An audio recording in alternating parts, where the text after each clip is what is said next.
Well, hello, and welcome back to more kitchen cutlery.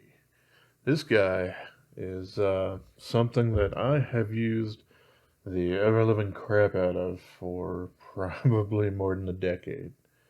This is a... Move my light a little bit out the way. Yeah, this is a Messermeister. Germany, Solingen, Solingen, whatever, I don't know. Yeah, this is the Park Plaza model, and from that, it's fairly similar to Henckels, where that basically denotes the handle style. They have a couple of them. They have this one's the Park Plaza that has the three rivets in their POM handles, polyoxymethylene. I don't really remember. I don't. It's been a long time. Some people have actually made bowling balls out of this material in the past, so there's that. And this has the interesting steel X50 CR MOV 15, which is kind of the first time that you see some of the crazy alphabet soup kind of blade steel, and it was from Germany. It wasn't from China. Now, China does have basically a rough equivalent, that being 5CR15 MOV. That they'll make some kitchen knives and whatever out of. But hey, this is what Messermeister uses on a whole bunch of their stuff. Between this, their Four Seasons line, which similar to this, just has a fully molded handle without the pins on it. And then you have the San Moritz, and which is their forged line of these things, and I don't remember what their one is with the over molded handle of that style is. I talked my friends into getting one, but I hadn't picked one up myself. But, all right, so yeah, this guy is a pretty good veggie cleaver. You can see it's basically about 6.5 inches or so.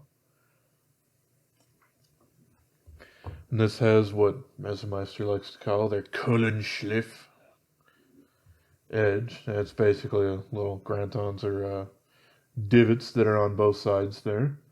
And it really doesn't matter if, over the course of the years you actually sharpen up into there, because it doesn't dig deep enough into the blade to really cause structural issues. But it does an okay job of kind of letting go of some stuff. Their kind of thought on it is to reduce some suction or whatever when you're trying to cut through things. However, this kind of edge actually works a heck of a lot better for meat cutting blades, like a breaking knife, something that's 10 to or 8 to 12 inches or something like that, for slicing through meat, because it allows the actual juices and whatnot to flow in there that would kind of bind it up. This works okay, but if you're going to be cutting up potatoes or something like that, yeah, they're still going to stick. So there's that. But yeah, they also did make a similar model to this that I actually wish that I got, but by the time I wanted to pick this up, it was kind of long gone as I don't know, a limited edition, or if they just only manufactured it for a certain amount of time. But it was this. Blade was a little bit taller on it, and it was kind of a celebrity deal with Martin Yan, the whole Yan Ken Kutlery, all that sort of good stuff. And it was pretty good. I had a couple of them around in our cutlery shop. Sold a couple of them, but never really pulled the trigger on it until it was too late for me.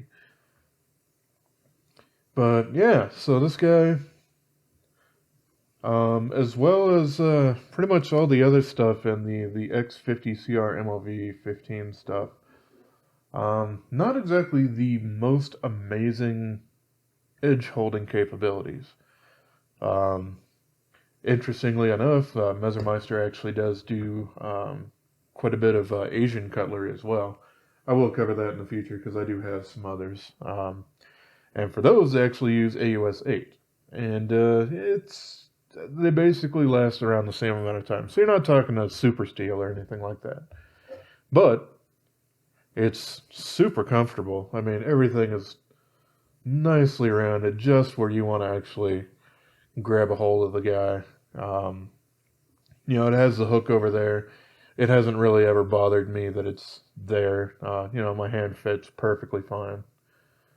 And yeah, it does a really, really good job of chopping up some veggies and stuff like that. I also really do like the tall sides for cutting more tall stuff, cabbage especially, but even potatoes and things like that. I just like having the longer flat side for it to actually be able to kind of keep that propped up rather than just kind of wedging it over. And yeah, until just recently, I've been using this as basically my almost everyday kind of knife that I'd used in the kitchen. I've had quite a few other chef's knives in the past, and I really wasn't a huge fan of a lot of them. Or I did have a Henckels 4-star, which is basically a forged knife, kind of like this, but it has the overmolding instead of the 3-pin construction. Well, same kind of thing. But that was kind of a leftover from a return that somebody did at our shop, 12, 15 years ago or so. That never quite made it back to Henckels, and somebody was trying to learn to sharpen using a 1x30 belt grinder and burn the ever-living crap out of the temper on the blade. So, I could sharpen it up, but, it'll cut for like a couple of days, and then it was just more work than it was worth. Um, I did eventually actually end up exchanging that back to Henckels for kind of a new one, and ended up giving that to a couple of friends last Christmas. Kind of a home warming gift. I guess they had a set of Cutcos, but hey, a 4-star chef's knife. Hey, that's a lot better than a Cutco. So there you go. But yeah, I do really like this guy. I've kind of set him aside because I'm testing a little bit more of the other styles of knives like this. Right now, I have a larger chef's cleaver, a little bit more Chinese sort of thing in nature. So it was about 7.5 inches or something like that, but a lot taller. Uh, and I'm kind of doing my best to learn a lot more of those techniques because, well, European and Japanese knives are really neat and very intricate and very specific for a lot of tasks. And, well, uh, people with a Japanese cleaver is like, or a Chinese cleaver is like, oh, neat. Well, here's how I do absolutely everything in the kitchen with this one knife. And I love that approach. So I'm all about it. So I'm, slowly learning a little bit of that. But this also kind of harkens back to a little bit more of a Japanese style blade, a Nikiri, which, let's see if I can't find one as a good example. I probably can't right off the top, or right off the bat, but I'm looking with what I got kind of sitting here in front of me. Yeah, it's a Santoku.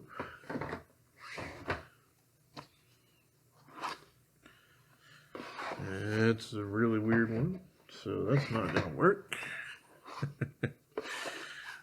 That's a chef's knife. I got a lot of knives I still need to actually get through and test. Problem is, I only feed myself. So, as fat as I actually am, I really can't eat that much. There we go. Yeah, I think I reviewed it or will fairly soon. But yeah, there we go. Finally found one. I should have had that prepared ahead of time. But oh well. Yeah, so this is a Nikiri knife. This is kind of a Japanese version of more, large Chinese knife. This one is really heavy. The others aren't quite as hefty as this one. But yeah, that's why this one's kind of this Messermeister here is kind of a hybrid between a Chinese style cleaver and Japanese Nikiri knife. Or Nikiri, since I don't quite pronounce ours.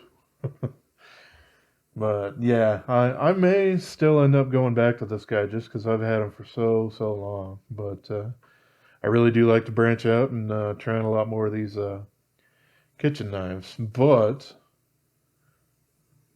I would highly suggest, if you want something kind of like this, it's just great. I mean, like I said, I've been using this thing for well over a decade. And unfortunately, it doesn't fit in my knife block because I don't have an enormous knife block that has all of that giant slots for a meat cleaver and stuff like that. But I do have, an edge guard from Messermeister as well, and I can just slap in there. I can throw it in front of the silverware sorter in one of the drawers, and it's always there when I need it. And that works out all right. Obviously you're going to get some scratches and whatnot, and of course this is worn off. The laser etching is not quite as easy to read as it once was, and I'm perfectly fine with that. But yeah, this is one that I will definitely not be getting rid of, just because, well, I've grown alongside it for so long that it just does a great job. But kind of one of the downsides, as I had mentioned, is this steel, the X50CR MOV / 5CR15 MOV, same kind of stuff. It just doesn't quite hold that edge the way that I want to.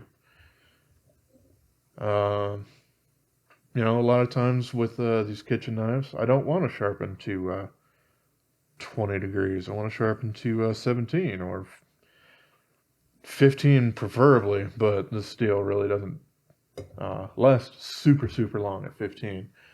But yeah, so that's kind of my only gripe with that is I would like to have a little bit higher performing steel with it. That's why I'm checking out a lot of the other stuff from Tucson and Nexus and whatnot. So yeah, that's about all I can really say on this guy. I haven't really put him through the dishwasher, but a couple of times when roommates have decided that that's where it goes or whatnot. And yeah, I mean it's got a ding or two in the blade. I mean, it's still super nice and sharp. And yeah, I mean the handle on it, yeah, it might show a little bit of wear, but I don't feel any of those scratches. So this POM material certainly holds up, which is nice. All right, I can't really think of anything else to say. I do like this thing quite a bit. But yeah, I've kind of put them aside for a bit so I can test out some other knives.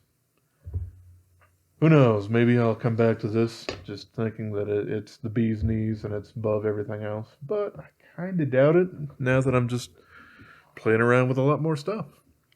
So yeah, there you go. There's the Messermeister Park Plaza vegetable cleaver. Cool.